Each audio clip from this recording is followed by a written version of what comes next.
Bom, vamos pensar aqui agora num exemplo para explicar um pouco melhor essa questão das convenções e como elas acabam interferindo aí na análise de circuito, certo? Então, aqui na tela nós temos um circuito muito simples, né? Ele é um circuito fechado, porque a gente tem aí dois dipolos conectados entre si.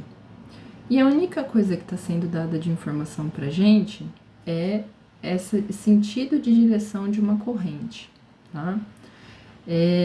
Não sabemos qual bipolo é ativo e passivo, não sabemos qual que é o lado positivo e negativo do circuito.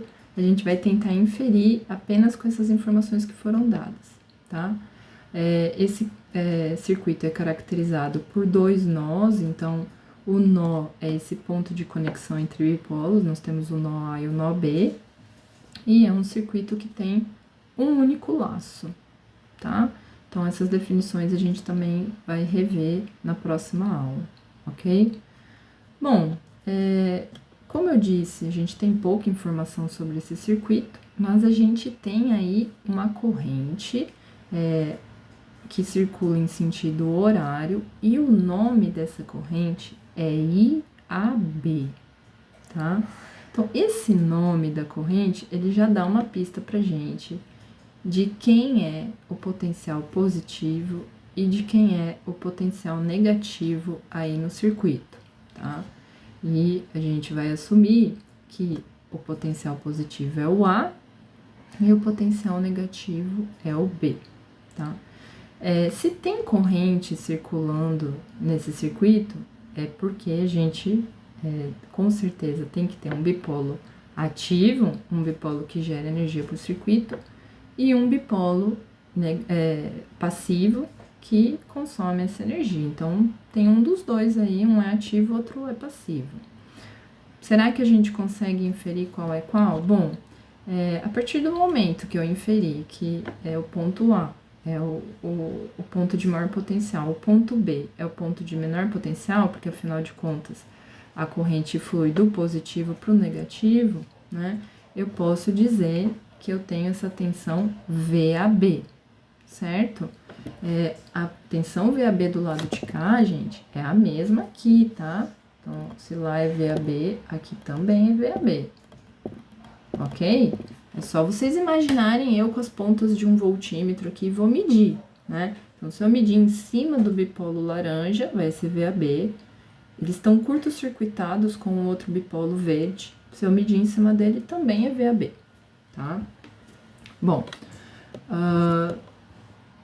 e se eu sei disso, então, portanto, aqui é positivo e aqui é negativo, essa corrente está entrando no bipolo, portanto, esse é o bipolo passivo, certo?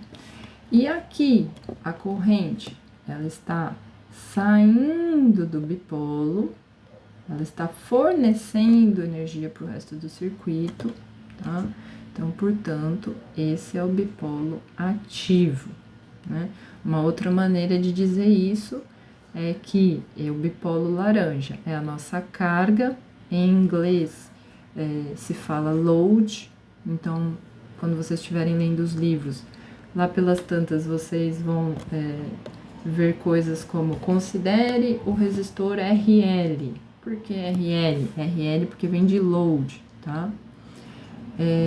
E o bipolo ativo é a fonte ou a source, né, do circuito. E aí, lá nos exercícios, frequentemente, vocês vão ver VS, tensão source, né?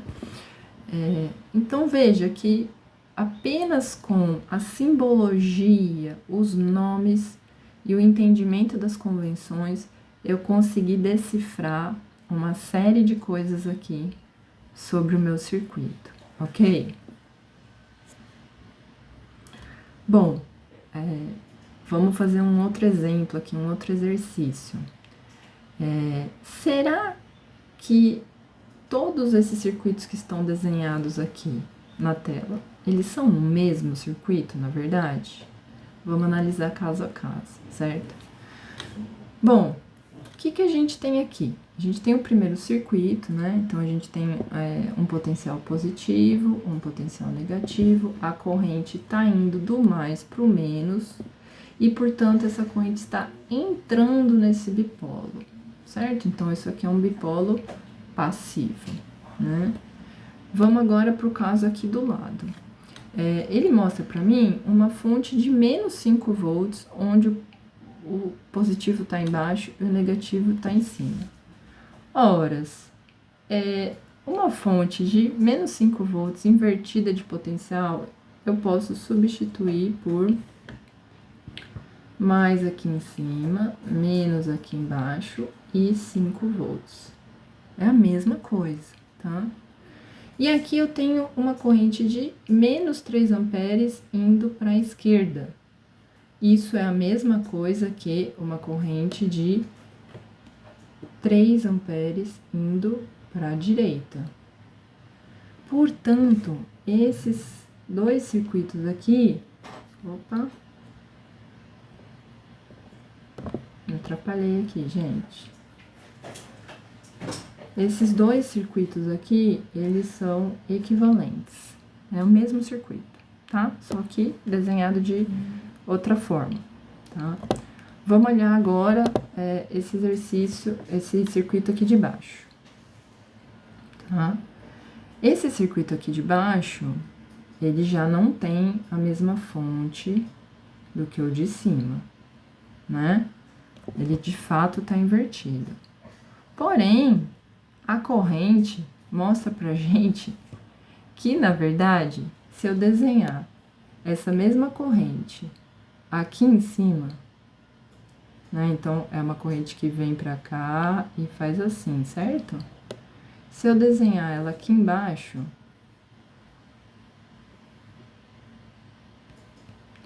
e se a gente pegar esse circuito de baixo e espelhar pra cima, a gente vai ver que esse circuito aqui é igual a esse também, eles são equivalentes, tá? Então, portanto, esse circuito aqui é igual a esse, que é igual a esse, tá? Vamos ver o último agora. Me embananei de novo, hein? Joia. E esse último circuito? Esse circuito não é igual aos outros. E eu consigo falar de cara isso por quê? Porque nós temos aqui o mais, o menos, a corrente, ela não está indo do mais para o menos, ela está saindo do bipolo. Então, nesse circuito aqui, a gente tem a representação de um bipolo ativo, enquanto que nesse daqui nós temos a representação de um bipolo passivo, assim como nesse, tá? Joia. Essa aqui, então, é uma atividade que eu vou deixar para vocês fazerem, certo? Para a gente discutir em aula, né? Então, essa vai ser uma das nossas primeiras atividades. Eu vou apontar para vocês lá no ambiente da disciplina qual é a identificação da atividade, mas vou explicar para vocês aqui o que se quer, né? Então, está sendo dado aqui para vocês um bipolo, a intensidade da tensão sobre esse bipolo é 8 volts, a corrente sobre esse bipolo é 25 miliamperes, né? E a primeira pergunta que está sendo feita é, com base no que está desenhado, esse elemento, ele é passivo ou é ativo? Essa é a primeira pergunta. A segunda pergunta é, qual é a potência? Eu dei para vocês tensão e corrente. Qual é a potência desse bipolo? E a terceira pergunta, qual que é a energia que esse bipolo recebeu após 10 milissegundos, certo? Então, essa é a primeira atividade para vocês. E aí, vocês vão ter que decidir também se a potência do circuito ela é positiva ou negativa. E para isso, eu vou explicar para vocês qual é a convenção que a gente adota nesse caso, tá? Então, quando a gente tem um bipolo passivo e, portanto, a corrente está entrando no bipolo, o que a gente tem, na verdade, é energia elétrica sendo transformada em um outro tipo de energia, né? Então, eventualmente, numa resistência elétrica, por exemplo, a gente tem energia elétrica transformada em calor. Num motor elétrico, a gente tem energia elétrica que é transformada em energia magnética e que, acoplada com a construção do motor, transforma essa energia em força mecânica, o eixo do motor girando, tá? Então, a gente diz que o circuito ele está transformando essa energia que estava acumulada lá por alguma fonte, certo? E, portanto, a gente diz que a potência ela é positiva, tá? Então, bipolo passivo, potência positiva. Por outro lado, quando nós temos um bipolo ativo, o que está acontecendo de fato é que internamente nesse bipolo ativo, ele está tendo algum mecanismo, por exemplo, numa bateria, um mecanismo químico, né? De fazer com que as cargas elas fluam no sentido oposto ao do campo elétrico. Então, existe algo que está fornecendo energia, por exemplo, energia química de uma bateria, né, que está gerando cargas para o sistema, tá? Então, a analogia aí do teleférico é para dizer que eu estou empurrando, eu estou dando energia para o sistema, eu estou fornecendo energia potencial para o sistema, né? E nesses casos a potência é negativa. É um negócio um pouco confuso e, na verdade, por exemplo, quando a gente vai comprar uma fonte, né? Se eu for numa loja de eletrônicos e comprar uma fonte, eu vou perguntar, ou uma fonte de computador, por exemplo. Preciso comprar uma fonte nova para o meu computador gamer, né? A fonte que eu tenho não está aguentando a minha placa de vídeo, então preciso comprar uma fonte nova para o meu gabinete. Que eu vou? Vou procurar a fonte pela sua potência. Então, eu quero uma fonte de 500 watts. Ninguém vai comprar uma fonte de menos 500 watts, certo? Mas no contexto de análise de circuitos, é importante que vocês entendam que a gente adota essa convenção de que para bipolos passivos, uma potência positiva e para bipolos ativos, uma potência negativa, ok? Então, levem isso em consideração para a resolução do circuito. Finalmente, agora, a gente vai falar sobre dois bipolos muito simples e que vão ser utilizados aí no início da disciplina para a apresentação das primeiras técnicas de análise, certo? A gente vai falar de fontes e resistências.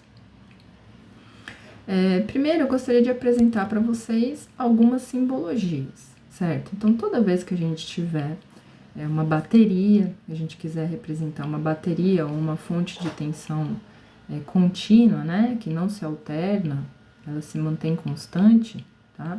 A gente vai usar essa simbologia aqui, tá? Então, note que eu uso a letra V maiúsculo, né? E essa é a simbologia de uma bateria. Quando eu tenho esse mesmo símbolo replicado, em geral, é o símbolo de baterias em série, ok? Às vezes, nos livros, essa questão é abstraída, mas eu julgo importante apresentar para vocês a simbologia, tá?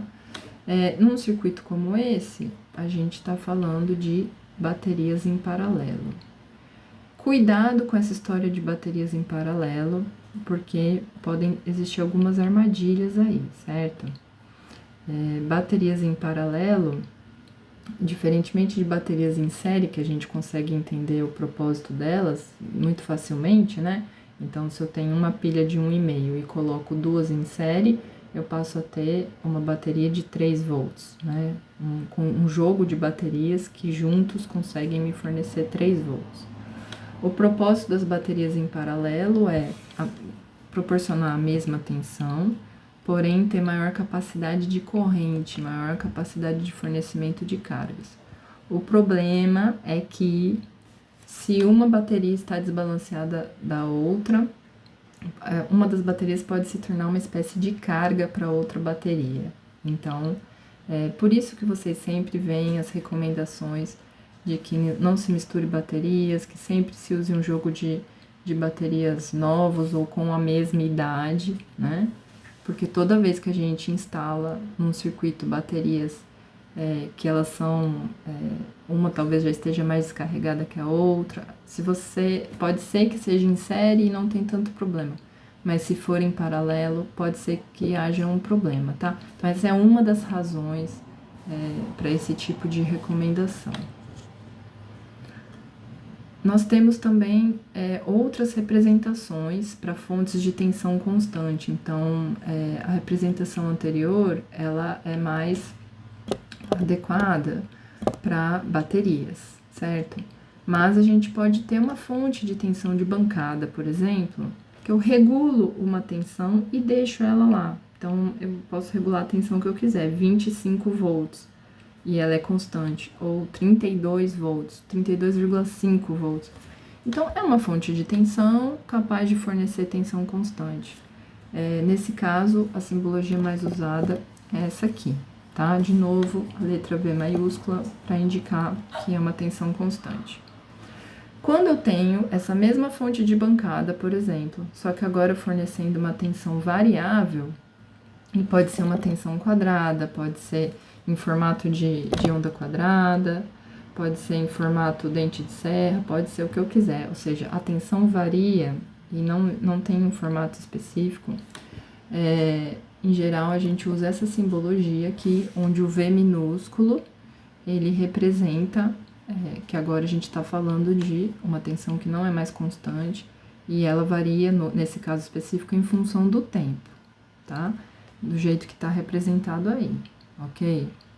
Agora, se essa fonte, ela é sim variável, mas ela está fornecendo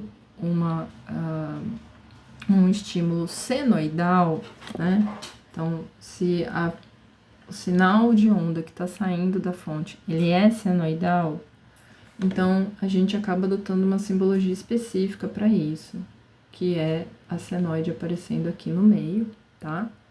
E se a fonte é senoidal, a gente sempre vai estar preocupado com qual a amplitude dessa senoide e qual é a frequência, qual é o período dessa senoide, tá? São os dois parâmetros aí bastante importantes. Nós temos também as chamadas fontes dependentes. Fontes dependentes, na verdade, elas são uma abstração de componentes ativos do circuito, tá? E elas caem exatamente naquele caso que eu comentei anteriormente, que às vezes você tem um quadripolo e você vai simplificar ele para que ele se transforme num bipolo e que você possa fazer a análise, tá? Então, um caso, por exemplo, é um amplificador operacional. Então, o amplificador operacional é um componente que amplifica o sinal. E se eu quero simplificar ele, eu quero representar ele de uma maneira mais simples no meu circuito, eu posso vir a representá-lo como uma fonte dependente de tensão, controlada por corrente, depende da configuração, tá? Então, o símbolo de fonte dependente, para o caso da tensão, ele é esse símbolo aqui, que é um losango, né? E aí eu já vou avançar aqui para o próximo slide. Para a fonte dependente de corrente, ele também é um losango, só que ele passa a ter aqui uma seta, tá? A fonte de tensão dependente de tensão, o que a gente vai sempre ter associado é o que esse V out aqui, o que essa tensão de saída, tá? Ela tá dependendo do quê? Né? Então, se ela é uma fonte dependente, significa que a tensão de saída, ela tá dependendo de algo, né? No exemplo que tá aqui, a gente percebe que a tensão de saída dessa fonte dependente, ela depende de uma tensão de entrada. Então, a tensão de saída é Mi vezes Vin. Então, é algum outro ponto do circuito que tem lá um Vin, tá? E note que está desconectada, porque pode ser qualquer ponto do circuito. Então, eu falo assim, olha, a saída dessa fonte, ela depende da tensão que está lá naquele ponto do circuito. E eu forneço uma relação matemática para falar qual que é essa tensão de saída. Então, no caso que está escrito aqui, eu digo que é uma fonte de tensão dependente, porque ela depende de algo, e que ela é controlada por tensão. Porque quando variar a tensão lá naquele outro ponto do circuito, tensão V1, vai mudar a minha tensão de saída aqui dessa fonte. Nesse caso aqui da direita, o que que acontece? O Vout, a tensão de saída dessa fonte dependente, ela é dada em função de uma corrente Iin. E essa corrente Iin pode estar em qualquer lugar do circuito, tá? Então, nesse caso, ela é uma fonte dependente controlada por corrente, certo? Então, a tensão de saída Vout é dada por um R qualquer, uma constante, vezes uma corrente que está em algum ponto do circuito, ok? A mesma coisa para fontes dependentes de corrente. Então, o que muda aqui é que primeiro a gente tem que apresentar o que é uma fonte de corrente. Então, uma fonte de corrente, assim como uma fonte de tensão, é uma fonte onde fornece uma corrente, e no caso aqui, uma corrente constante, tá? Nessa simbologia, eu tenho uma fonte de corrente que fornece uma corrente I. Então, eu posso ter qualquer carga aqui nessa fonte, posso aumentar a carga, posso diminuir a carga. A função dessa fonte de corrente é manter a corrente na carga constante, tá? Então, isso aqui pode ser uma carga, uma resistência altíssima, ou uma resistência, por exemplo, muito baixa, não interessa, porque essa carga está conectada a uma fonte de corrente, e a função de uma fonte de corrente é manter a corrente constante, não importa o que aconteça, tá? Ideal, certo? E apresentado o conceito de fonte de corrente, a gente pode pensar nas fontes de corrente dependentes, né? E a analogia é a mesma com a fonte de tensão. Então, se eu tiver uma fonte de corrente dependente, controlada por tensão, significa que a corrente de saída, o Iout aqui, ele é dado por uma tensão de algum ponto do circuito. Analogamente, se eu tenho uma fonte, e aqui está escrito errado, gente, que seria corrente. Se eu tenho uma fonte de corrente dependente controlada por corrente, então significa que esse Iout é dado por uma relação que depende de uma corrente que está em algum outro ponto do circuito, tá? Bom, então apresentados as diferentes fontes aí que a gente pode ter, eu queria falar rapidamente com vocês sobre os resistores lineares, né? Que na verdade são componentes muito simples que vocês inclusive já estudaram no ensino médio, né? Então, o símbolo de um resistor, de uma resistência num circuito elétrico é dado por esse símbolo, né, que é de uma resistência. Existem variações desse símbolo, então, se você tiver algo como uma seta aqui, isso pode indicar um potenciômetro, então, é uma resistência que varia, tá? Mas, via de regra, é uma resistência, né? Esse bipolo é um bipolo passivo e a relação matemática dele é dada pela lei de Ohm, né? E se a gente for pensar no mundo físico, aqui a gente tem alguns exemplos de resistores do mundo físico, né? Então, eles podem ser esses com terminais ou podem ser resistores muito pequenininhos que vão soldados na superfície de uma placa. Se a gente for para o mundo da microeletrônica, uma resistência pode ser algo tão simples quanto uma trilha de cobre. Ou seja, um caminho a mais que a gente obriga a corrente a passar. Isso se torna uma resistência, né? E aqui é apenas um exemplo do que depende a resistência de um resistor, né? Então depende do material que ele é feito, né? Depende de como ele é construído, então depende da área, do tamanho, né? Então, a partir desses bipolos muito simples, é que a gente começa aí nossa jornada de análise de circuitos elétricos.